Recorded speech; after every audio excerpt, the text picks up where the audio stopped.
welcome to Getting to the Truth in This Art. I am your host, Rob Lee, and today I am interviewing owner of Soundgarden, entrepreneur, Bryan Burkert. Welcome to the podcast. Hey, how you doing, Rob? Man, thank you for popping on. And I want to get into some questions, talk about your biz, some background, maybe drop some gems, drop some jewels out there for the fine folks. So real quick, vital stats.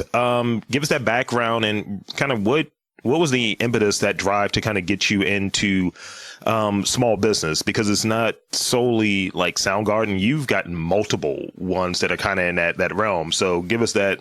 What really drove you into wanting to be a small business owner? I guess I was always hustling as a kid, always making money. And I grew up in Buffalo. So, there was always opportunity, whether it just be shoveling snow. We ran our own ski club. My friend Artie Quitchoff was the manager of the Goo Goo Dolls. And then, we were putting on shows when we were young kids too.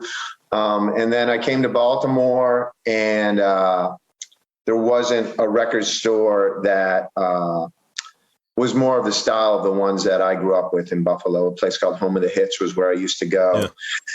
Yeah. And I don't know, sometimes I talk and I say things, and then they just start to become a reality. And it became a reality that I was like going to open a store. I was enrolled at University of Baltimore Law School at the time. I opened Soundgarden. So it was one of those things of like identifying something. It's like, why isn't this thing that I want here and available?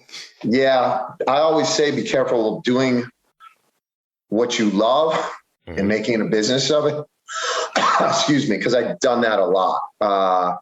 And that was a case of, hey, I wish there was a record store like the ones I grew up with, and there's not here. So let me go ahead and open one. And that's kind of how it started. Yeah. And I got financing from my sister's boyfriend at the time, and went around to every store I could in the region and remembered all the ones I'd seen and wrote down what I liked and what I didn't like, and then tried to put everything that I liked into one location. So you're out there hustling, you were pulling together just different components of different places that you're like, I want this needs to happen. I don't know if that fits. I think like that's kind of the background of how like Oriole Park was built out. It's like we see these different things from different parks. It's like, how can we make this here? Because the park that we had didn't really serve the needs that we had at the time. Yeah, I think that's how other successful businesses have been drawn. Like whenever I talk to somebody, people talk to me about business a lot, and entrepreneurs do. And I'm always like, who do you want to be? Mm-hmm. Who is it you're not reinventing you're not doing something. You're not reinventing the wheel. There's already been some version of this. I'm not saying that you're not going to be different from that, but who do you want to be? And then kind of find out everything about that entity or who that person is. Yeah. And then make it your own. Follow those guidelines and make it your own. Oriole Park is a lot like a lot of other fields, but it's got its own identity too. Absolutely. And I think that's something that gets it over when you're explaining and expressing it to a potential like audience or client. Like I went to a gallery space not too long ago, and they kind of broke down what their vision is, the two owners. And they were like, we want it to be like this meets this. Two entities that we know. So you're taking elements from this one place and this other place and combining them and making it your own. And I think that's the language that we speak. And going back to your point that there's nothing new under the sun, so you're doing your own spin on it. Even with like podcasting, there's only so many topics. Like we can sit here and like I said before, when we got started, we could talk about business but the only way it's going to be different is I'm having a conversation with you. There are certain topics that you can speak on that well, your background and all of that, but maybe how our approach is going to be different. That's the thing that separates it. Very similar. Yep. Broadly speaking, how have your businesses or your business strategies evolved over the years? Like you touched on like kind of checking out other places as an example of that, I guess, research, right? On what you wanted to build into Soundgarden. But how has that changed over the years, and what kind of things are you currently doing in your strategies to kind of keep what you're doing fresh and interesting and bringing in folks? Well, I mean, if anybody Obviously everybody should be following all the shit I do, but if you haven't been following every minute of my last since 1993, I kind of pivoted from retail to immersive spaces and doing more spaces and stuff like that. And when I was younger, because I opened up Fletcher's shortly after I opened up the store, which was like a live music venue on the second floor and like a pool hall, great like tavern on the first floor. And I partnered with Seth from 930 Club and Merriweather and Anthem to do that. And back then it was kind of like my way was like, it was all me doing things. But of course I was the culture back then. I was 25, 28 years old. You know, it was like, I was the audience at that point. And it's a little easier. And most people that age don't get to open up businesses or venues and places like that. It was a little easier for me just to be like spot on with everything. I think I became a better business owner once I started bringing in other people and help. And I have great teams of people that work with me now. So, you know, including Akio, who I just started working with, that you know. And that's been the big difference is knowing my strengths is important, but knowing my weaknesses is even better to have. And and when I have these weaknesses, or there's things that I think I do good, but I know people who do it great, so I kind of step back. So in being like, I look at Soundgarden, for an example, as a landmark in many ways, and your businesses have been peppered throughout, like Fells Point, for instance, and obviously other places, but Fells Point which pops into mind for me because it's so close to me. Tell us about the Baltimore like vinyl and music scene, because one would look at it like vinyl is gone. It doesn't exist, you know, streaming and all of that stuff. But I'll say for me, the last 2 years, I've been grabbing vinyl. I've got jazz here. I've got ridiculous soundtracks, some of which I've bought from Soundgarden. So, you know, we got to go back right now, Record Store Day, which is an event that I helped start. Actually was born out of Baltimore, Maryland. There's a plaque outside the store discussing that. And that was about the same time Napster had hit in indie record stores. It was like a shovel to our face because we were just cranking with CDs back then. I mean, we were just like, I was like, look at this, man. We just show up and people are coming and everybody's buying everything. And all of a sudden our sales dropped precipitously. Yeah. And the artists were lamenting the loss of independent record stores. At the same time, independent record store owners aren't always the brightest and clearest with their thoughts because there's so much emotion into it and everything. High Fidelity is real, you know, the Nick Hornby book and subsequent movie. And we got all these indie record stores together in Baltimore for meetings, and we had some advertising coalitions wrapped around it. So we already had relationships, and it was actually in the Broadway Square. And we had a discussion about, hey, all these artists, I mean, I'm talking McCartney, the Stones, like big artists, like the legendary artists were lamenting the loss of their record stores they grew up with because it's part of a culture. And I think for Baltimore City, the Soundgarden has always been part of the culture. It's one of the places where you will see every person in Baltimore can come there, old, black, white, young, who everybody kind of goes through there. And that's what I always wanted to be, was to be a cultural standpoint. And as these artists were lamenting that, we had the idea of trying to leverage that into them talking about it and doing some videos and quotes and everything. Yeah. And then it was brought up about comic book store day, when they actually release comic books one day a year that are exclusive.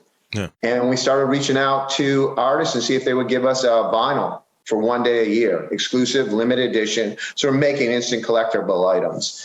And obviously the first ambassador were Metallica, and they were 100% behind us. And then, you know, the Beatles and McCartney was behind us, the Stones, U2, and everybody just jumped on board. And when you start getting artists like that saying, hey, we're going to give you these exclusive pieces of vinyl, and it's only going to be available for one day, you're basically making collector's items right out the gate. And then those are being promoted on their sites and all their social media to their fans at that point, whether it even been an email blast. And they're kind of rebranding vinyl is cool. We always knew it sounded better texturally and has that warmth, but then we had to reintroduce it. I mean, the first few record stores days kind of looked like you'd expected them to, like old dudes with ponytails and high top Converse on. I do not have a ponytail on right now, so I don't want to be categorized into that, but it kind of looked like that.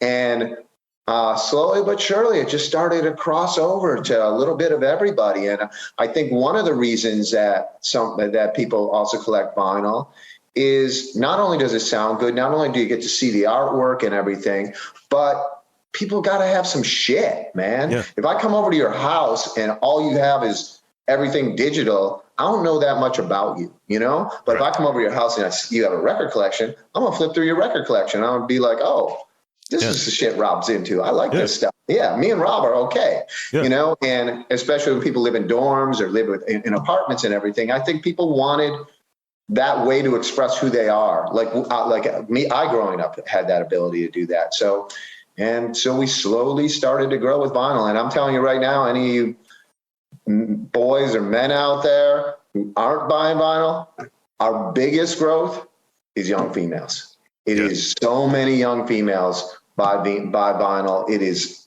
insane. We can't, like Summer Walker had that one. We had a limited edition Summer Walker, gone in minutes. You know, it is that audience that exploded recently over the last few years with vinyl growth. And now vinyl growth it's a straight line up right now. We can't manufacture enough to keep in stock. Because I remember that was like a big thing at like Urban Outfitters, like seeing more and more records pop up there. Everybody else has been I don't mind, like let Urban Outfitters, let the grocery stores, let everybody sell vinyl. Great, because we're going to have a better store, we're going to have a better selection, right? And we're going to buy, we're also in the used market too. So the more vinyl that's out there, the more vinyl we'll have used. Our used section's banging right now. So, keep it going. Talk that talk. Keep it going. And we were also the ones that encouraged the artists when they're on talk shows. Yeah. Hold up that vinyl, man. Just, hold it up. When you're talking about your album, what just came out, hold the vinyl up, and kind of just brands it in people's heads. And it worked. Thankfully it worked. But going back to it, I like the thing you were touching on about, like, it tells you about who a person is. Like, as a person that's in the nascent stages of building out like a collection of vinyl, like I have a Tory Watt record I got from Soundgarden, a Charles Mingus record I got from Soundgarden, and yes, and it's kind of like one of those things. And I remember my friend got me a gift card to Soundgarden. She was like, "You seem like a guy that will go there," and I was like, "Wow." I was like, I don't know what that is. How did I get picked out? But it's a certain vibe. It's a certain energy of the people that would go there. It has this accessibility, but while being exclusive in that same way, because not everyone sits there and has vinyl. Like back in the day, everyone could have a CD or what have you, and CDs were, but with vinyl, you got to have the record player. And I'm looking at my record player right now, and it sets the mood for me. Like if I throw on a record, it's like, okay, I'm working, and yes, I can appreciate the sounds a lot better than, trying to go to Tidal because they have the warm sounds, or even doing a Spotify thing. I use Spotify to explore, but I use vinyl and records for appreciation. Because anytime you listen to vinyl, you're going to listen to it on speakers. So you're always going to get a good sound. When you listen to streaming, sometimes you be on shit systems sometimes. And AirPods. It makes a difference. Yeah. And I always listen to vinyl almost all the time in the morning. Like when I get up, I just pop a record on, and it just kind of like sets the day for me. So let's talk about the building process, and hopefully I want to get some maybe a couple of gems out of this. Tell me about the building process for like building out a business. You touched on certain components of that research component, working with folks and such, but is there like almost a mastermind group or some people that are like trusted colleagues that you're like, all right? I'm like ready, fire, aim, man. I'm like, sometimes my mouth gets ahead of my brain, and I'm like, oh, I'm going to do this. Like at one point in Baltimore, and not many people, I didn't put this out there. I had the Soundgarden, I had Fletcher's, and then I also had one, which was, I only owned it for the first 3 years, but that was like a celebrity club. You know, The Wire was being shot, Meth Man was always there, Yeah. Idris would DJ there from The Wire, and it was just like Kanye had like 3 parties there. It was just like always celebrities dripping. It was like at that one moment when the Ravens won the Super Bowl and they were shooting all the movies in Baltimore. And all of it, I just like had an idea and then just got ahead of myself with the idea a lot of times. Mm-hmm. And then all of a sudden was like, oh shit, I'm in this. So let me finish this and let me bring in some really good partners for those projects. You know, obviously I brought in IMP, which is 930 Club in Anthem and Merriweather. So, I mean, they're great at that part of the game. And then brought in Madonna's designers, Peter Sibalia, to do one. So I do bring in people eventually to have to work with me, but really the initial idea and the initial concept for a room is mine. Mm-hmm. And then I have a bit of a plan and I start to write it out about the operational end of it. But I live in the spaces when I build them. I will. If you were a really good finisher, like you're a really good craftsman, yeah. I would have you working for me and I'd just be like, hey, Rob, I'm your helper. Like, I'm not paying you to clean up. I'm not paying you to go to Home Depot. That's me. All I want you to do is teach me what you do and how you do and talk with me. And I'll try to fill in some holes for you because I'm pretty good with construction too. But I'm going to live in this space. And as I live in this space, I kind of feel it and that kind of comes together. And then if I'm working with you and I'm living in this space, I'll be like, hey, why don't we do this? Let's change this and everything. So everything has a framework, but then like grows and adapts when I live in it. And that's it. So the Soundgarden is the same thing. The Soundgarden's always adapting and always moving. And it's kind of, that's how my businesses exist and how they come together. I know it's not really the best way to do things because in other ways they say, you should formulate a plan, write everything down. I've never done any of this for money. I've never thought about money. I always do it for the art and for the creation. And then thankfully I'm always like, if I could draw a crowd, I'll figure out a way to make money. Mm. And, and then I adapt and I move forward and that's how things go. I think that's when something, whatever the entity is, business, your approach, whatever it is, it's a living, breathing thing. And I think if you let it become stagnant, then you kind of just get in your own head and it's like, oh, this is great. This is perfect. I remember joking with the chef about, it's like, you ever have a thing that you take off the menu or something that you keep on because your ego says, you know what? This is working. This is great. And they were like, no, you got to take things off. You got to change your menu regularly. If people hate it, don't keep it on there. Yeah. Back to, when I opened up the Soundgarden, I was the culture. When I opened up Fletcher's, I was the culture. And then came One, and I had this vision of what One was going to be, but Baltimore City said, that's not what this is going to be. We're going to tell you what this is going to be. And, the audience will tell you. Opened up the Get Down. That was going to be a nice laid back lounge. And all of a sudden everybody just wants to throw down and dance. And I was like, all right, we got to pivot a little. And then, the Rockwell, same thing. It had a different idea. Yeah. And then, people tell you, if you listen to the people and you can let go of your ego and you realize you're building this for them and not for yourself, they'll tell you what they want. And that's big here too. You can have your vision and do that, but they'll give you enough input. And that's a big thing here where I think the climate here in Baltimore, if you want people to buy in, if you want people to endorse and be an evangelist for what you're doing, they have to feel like you're listening. And it's like, there are places that got humbled over this last 2 years that weren't listening, and then they might not be open anymore. And that's just the hard truth about it. It's like you want to build something out that is for an audience or what have you, know what your audience is seeking. Well, in 9 out of 10, especially in the hospitality space, of these businesses fail.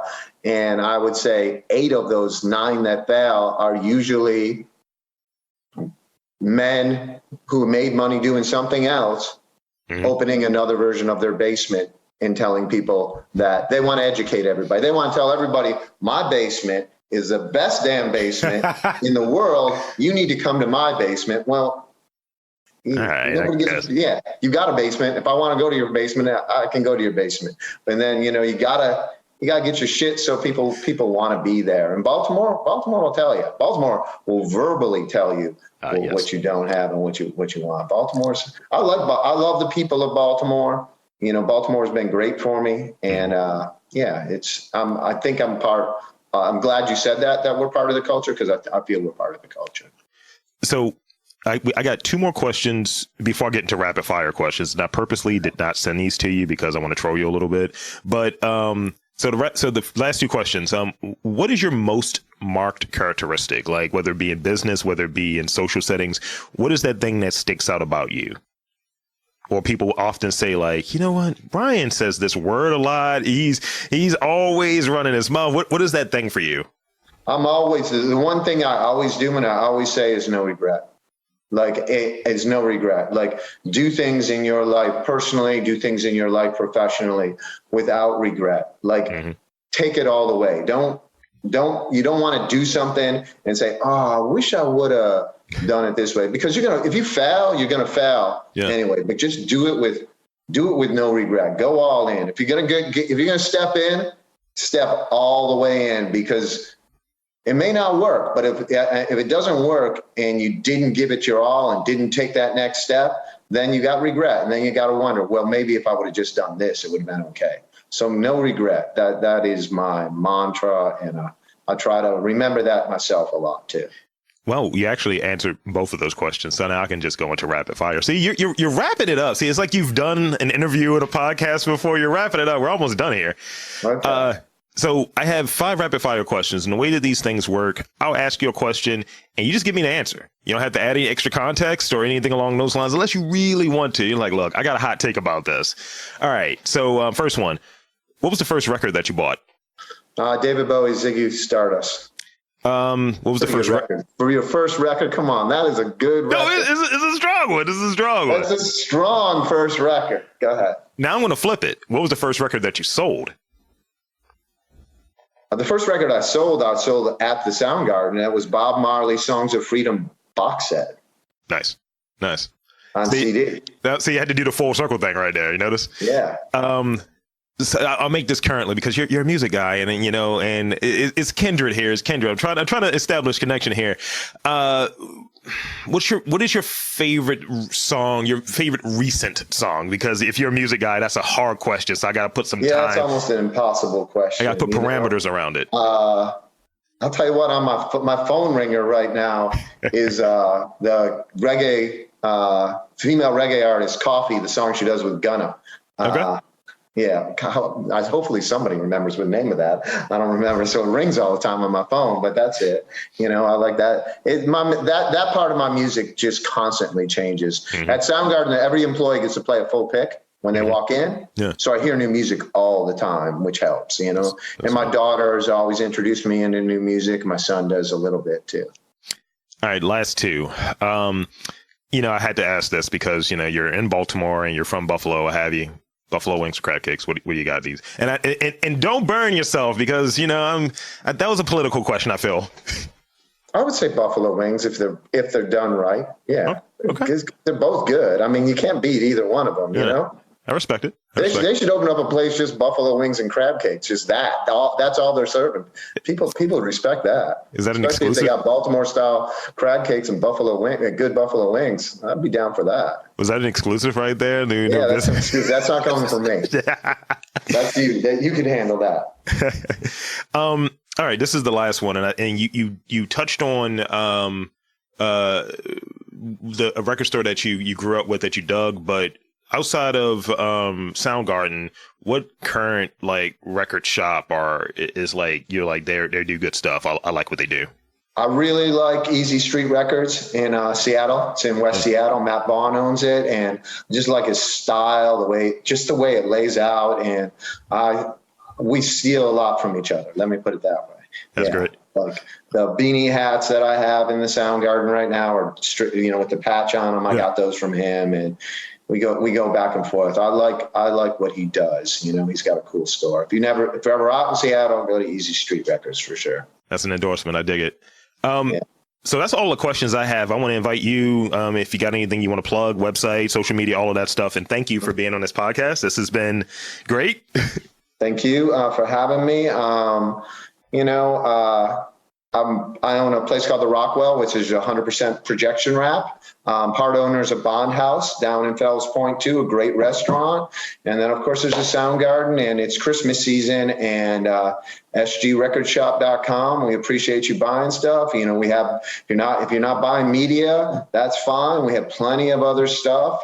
We have shirts, we have gifts, we have all kinds of stuff. We're an independent business, and all the people who work there live here. So, let's keep things in our community. Let's keep everything moving back and forth. And, our mutual friend, Akio Evans, he's going to have a pop-up shop in there. And, he's a young man from East Baltimore, great artist. And we're going to have all of his stuff in there. And, I want to continue to support the community. And the only way I'm able to continue to support the community is if the people in Baltimore support us. And this is a great time to support an independent record store and a Baltimore shop. So that's about it.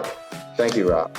So there you have it, folks. For Bryan Burkert, I am Rob Lee, saying that there is art records in and around Baltimore. You just got to look for them.